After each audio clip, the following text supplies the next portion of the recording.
Bugs crashing your pack's party? Whether they've got paws or sneakers, your pack deserves a home that's protected from pests. That's where Wondercide comes in. Plant-powered protection made with steam-distilled natural essential oils that actually work. It kills and repels fleas, ticks, mosquitoes, and ants without questionable ingredients or overpowering smells. Safe to use around kids and pets when used as directed, lab-proven to work fast, and proudly made in the USA. We offer sprays for pets, people, homes, and yards.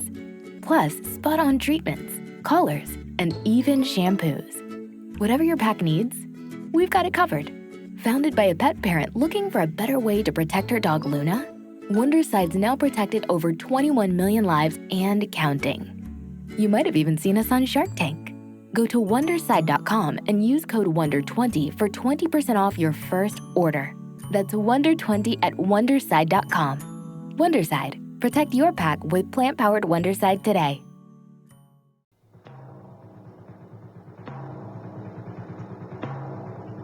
This is a true story taken from an actual medical file.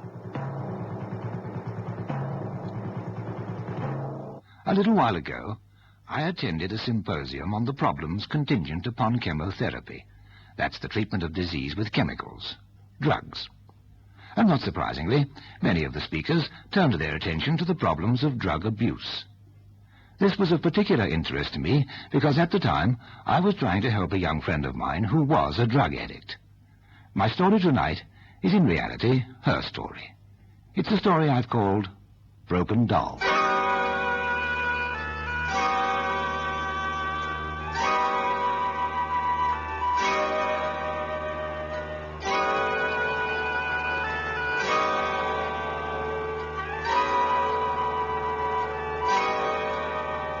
Medical File. Factual stories of the men and women whose vigilance guards our lives. A reconstruction of clinical case histories, step by step with the doctors who were there. Medical File.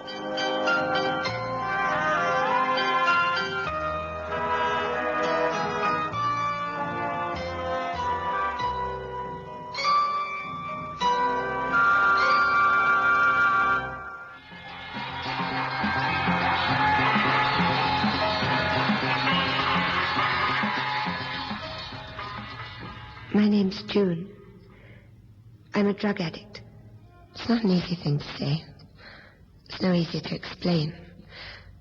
I suppose what it amounts to is that before you can say it, you realize that you can't live without something to live on.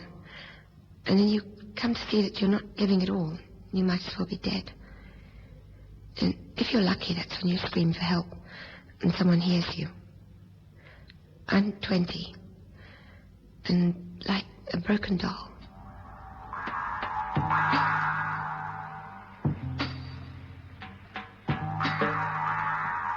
I don't think my parents ever really got on together. From as early as I can remember, they were always bickering at each other. Not big serious fights, hitting each other or anything like that. Just niggling. But we were always together, the family. Evenings and weekends and that. My father never seemed to earn enough money, I think. That was the trouble. He worked hard and he earned goodish money, but there was never enough to go around. Not that we ever went without. But one Christmas, I remember my father bought me a guitar. I loved that. I loved him too.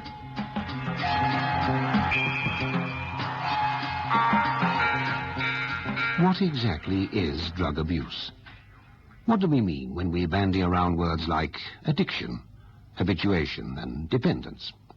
In its strictest sense, the term drug abuse means the taking of medically useful drugs which are capable of altering mood and behavior for non-medical purposes. The term can also mean the use of a prescribed drug for purposes other than that for which it was prescribed. A barbiturate prescribed for insomnia is abused if it is taken to induce a sense of intoxication at a party. In a wider sense, drug abuse is taken to mean the use of any mood and behavior-changing substances that have no real medical use except possibly in medical research. The World Health Organization, in an attempt to standardize nomenclature, has recommended that the words addiction and habituation should be abandoned in favor of drug dependence, which it defines as a state arising from repeated administration of a drug on a periodic or continuous basis. It has further attempted to clarify thinking by suggesting that the exact type of dependence be specified. That is, morphine, cocaine, barbiturate, marijuana, amphetamine, and so on.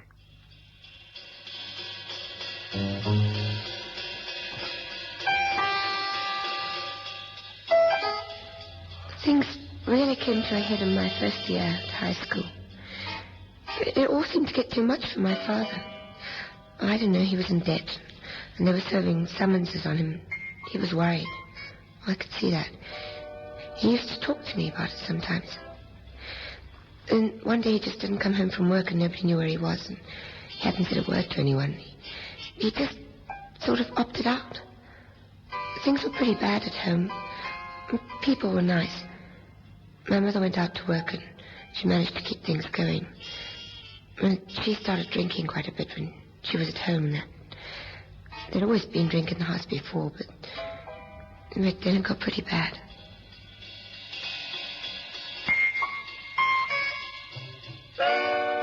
Let us move on now to take a look at the drugs that are open to abuse. Their nature, their legitimate medical use where it exists, and the symptoms and end results of their abuse. And for ease of understanding, let's consider them under 6 group headings, according to their nature, rather than their chemical content. First of all, narcotics. Narcotics, in the strictly scientific sense, and discounting any definition devised for purposes of law enforcement or control, are drugs which produce insensibility as a result of their depressant effect on the central nervous system. These comprise opium, opium derivatives such as morphine, codeine and heroin, and synthetic opiates such as methadone. In the medical field, these narcotics are used to relieve or lessen severe pain, such as might be experienced from serious injuries or burns, or in certain prolonged disease conditions. Chronic abuse of narcotics will lead to both physical and psychological dependence, with the need for ever-increasing doses arising as tolerance to the drug increases. If access to the drugs is impossible, severe withdrawal symptoms develop. Restlessness, fear, muscle spasms, severe bodily aches, intermittent rises and falls in temperature, vomiting and diarrhea, increased respiration rate and blood pressure, a desperate obsession with securing another fix, even death. These withdrawal symptoms will usually manifest themselves once dependence has been established within 12 hours of the last dose. They will increase in intensity for the next 3 days and gradually diminish over the next 8 or 10 days, although they may continue for several weeks. The possibility of death also exists if the abuser takes a dose that contains an unusually high narcotic content, or if a contaminated hypodermic needle is used.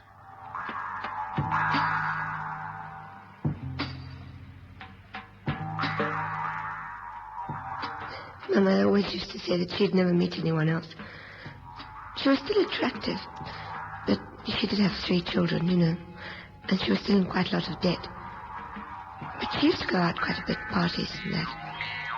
And then one day she did meet someone. He was younger than she was, pretty well off. Everybody said how lucky she was. And they got married, and my mother's divorce was through by then. And then they went to the Seychelles for a honeymoon.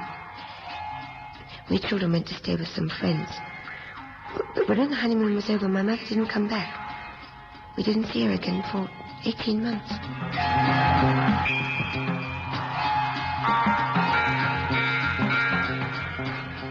Now let's move on to the second of our drug classification headings and consider the depressants. Although we'll confine ourselves to the barbiturates, because these are the most commonly encountered abuse drug. Barbiturates have many legitimate medical uses, and like the opiates, they have a depressant effect upon the central nervous system.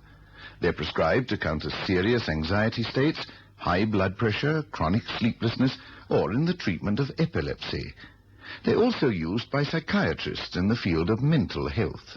To use the World Health Organization phraseology, drug dependence of the barbiturate type will not arise if prescribed dosages are adhered to, but almost certainly will if excessive dosages are taken.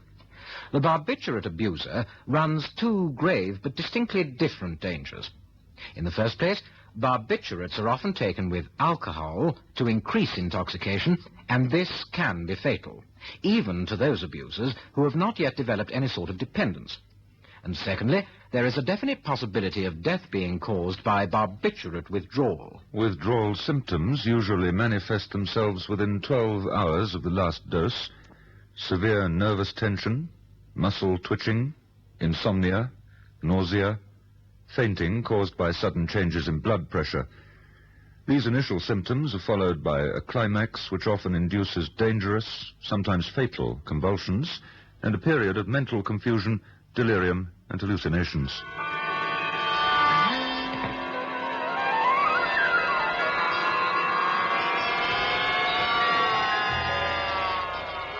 After about 3 months, these people we were staying with realized that my mother wasn't coming back.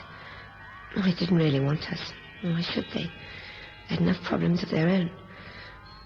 So they went to the social welfare people and we were put into a home. I hated that. Most of the other kids there were orphans, but we had a mother and a father. Some of the kids there used to smoke, just cigarettes, and they would have killed us if they'd found out. But we used to hide behind the lavatories, just for the devilment of it. And then one day one of the boys got hold of some dhaka. He didn't want to smoke it himself, he was just showing off, I suppose. But they started daring, double daring. And I tried it. I suppose that was really when it started.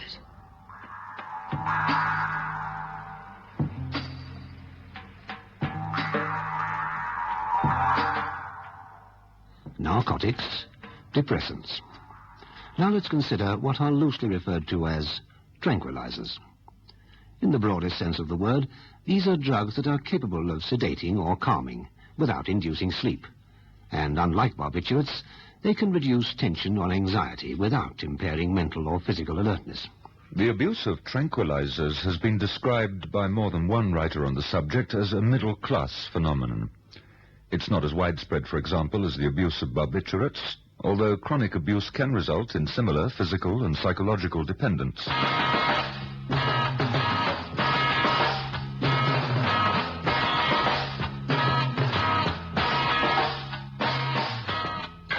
First, I suppose I enjoyed the kick I got from doing something wrong more than I enjoyed the actual sensation of using a pot.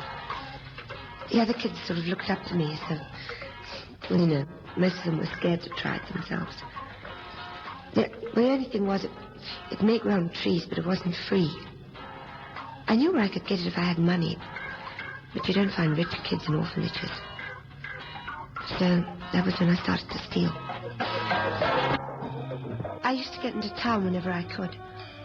It was easy to get out, although we weren't supposed to. That was something that most of the other kids were afraid to do. At first I used to do, you know, little things that I could sell. Cigarettes and sweets and little toys. Sort of things I could carry easily in my clothes. I was high most of the time.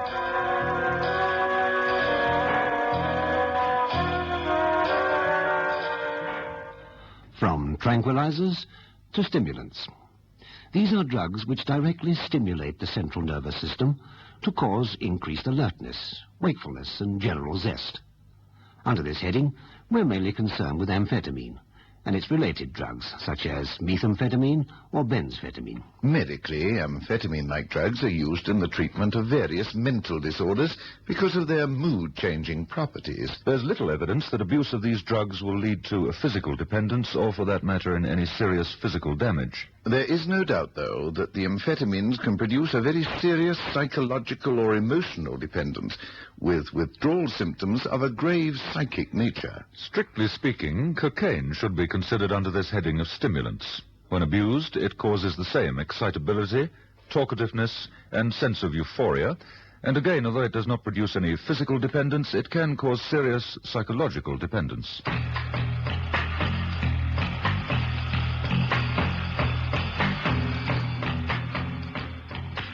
Somehow the police got onto me, and they came to the home to ask a lot of questions.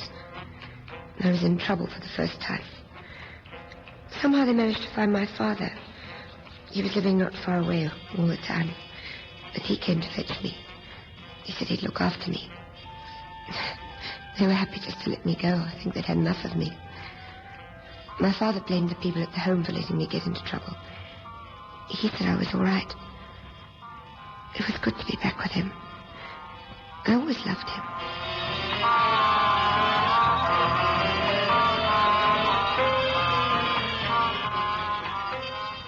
And now we come to those substances that have little or no legitimate medical use, except possibly in the field of research under strictly controlled conditions. I refer to the hallucinogens. LSD, DMT, STP, mescaline, psilocybin. Abusers may be deluded into thinking that they are immune to injury and get themselves killed in the process of crossing a street. They may believe that they can fly and throw themselves from the top of a building. They may deliberately kill themselves or commit a crime. Again, the physical properties of the drugs themselves may prove lethal. And while on the subject of hallucinogens, we must consider the drug about which more has been said and written than any other. The drug about which possibly less is really known than any other. Marijuana, hashish, daca.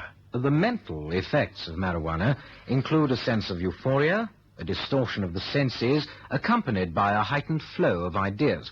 Laughter comes easily, and hallucinations may develop with larger doses. There's also the danger of deterioration of normal intellectual and social functioning and partial or complete withdrawal from reality.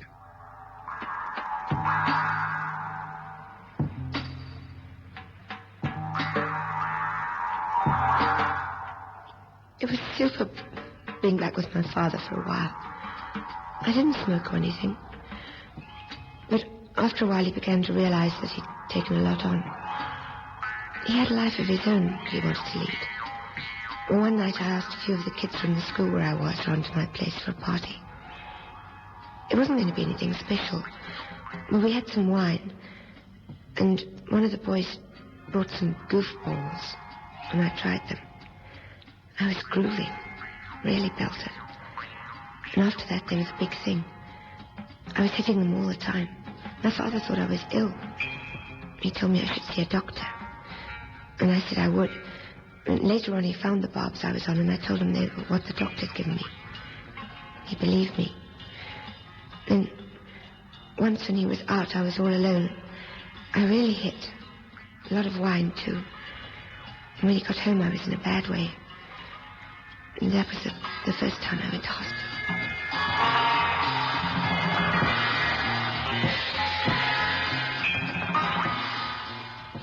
And now we come to the last of our 6 group headings.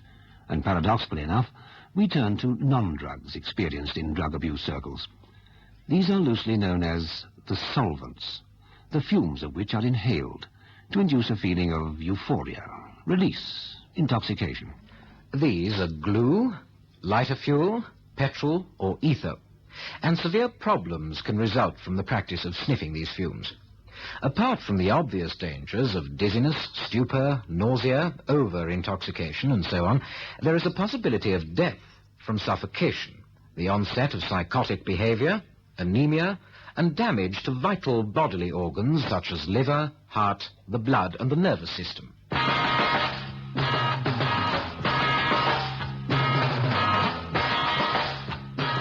When I came out of hospital, my mother was back on the scene again. My father had been on tour while I was in. Her second marriage was finished, and she had a flat down at the coast. They thought a change would do me good, so I went to live with her for a while. My mother was a bit of a hypochondriac, you know. She always thought she had something wrong with her, and she had a medicine cupboard in the bathroom that was full of stuff. So, one day, just for kicks, I took 2 or 3 from each bottle.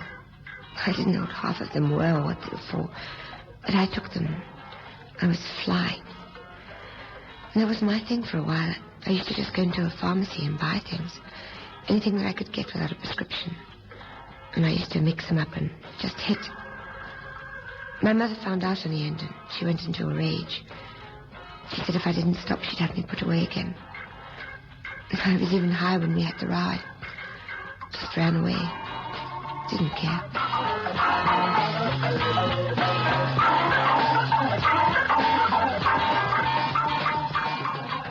Let's turn our attention now to the abusers themselves. Initial experiences with drugs usually spring from a desire for kicks. Sporadic, irregular, experimental. They constitute a defiance of social norms, an adventurous stand against conventionality, a social activity. The real addict passes from this group after he's taken drugs for some time and has come to feel that he cannot live without them.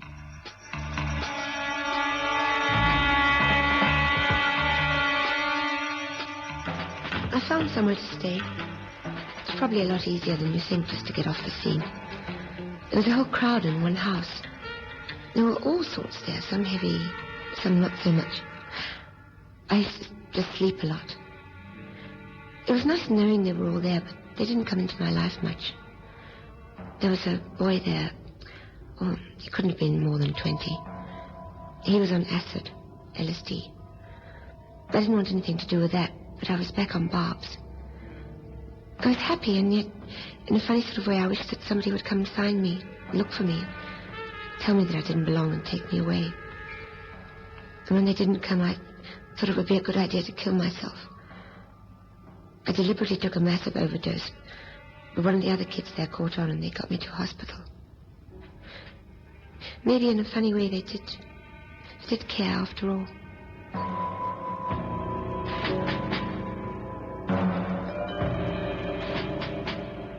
These days, fortunately, the belief that drug addiction is incurable has been abandoned. It is now realized that there is a successful treatment program. There are 4 distinct steps or stages in this treatment. Stage 1.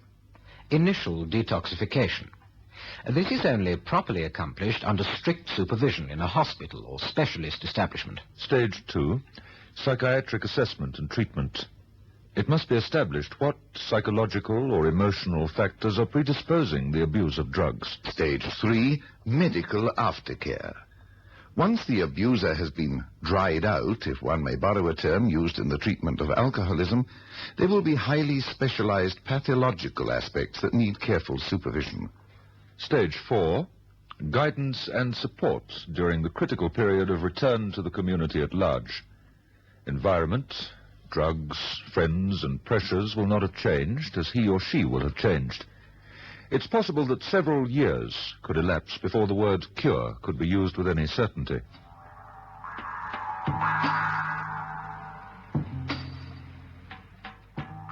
But it can be done. There is hope.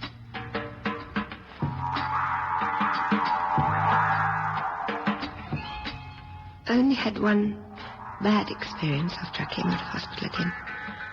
Oh, well, it was all a bad experience, really. I see that now. There was one turning point. I came out of the hospital and I was supposed to go to the social welfare people the next day. But I went back to my friends in the house. I thought I'd just stay on for a day or two until I got my ideas sorted out about where I wanted to go and what I wanted to do. But it was freaky. It was somehow as if I wanted to have one last taste, you know. And I had some wine. I don't know, I'd never taken acid before, LSD. I knew that I wanted to stop it all. I thought I'd go out with a bang. And I nearly did. It was bad. Oh, I was scared. Oh, so scared. I should have turned off without it, but it was too late. I shouted, help. Oh, I thought I did. I probably didn't make a sound, but somebody must have heard me. Somebody must have known what I was wanting to say. They thought I was dead. They could help anyway.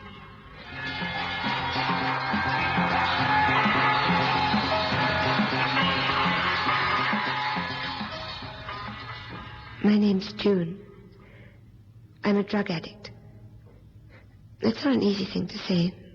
It's no easier to explain.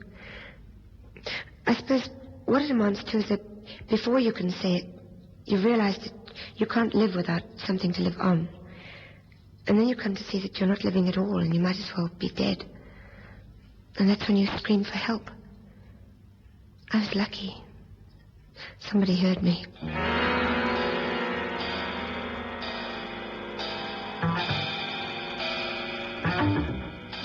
And that is more or less where tonight's story started.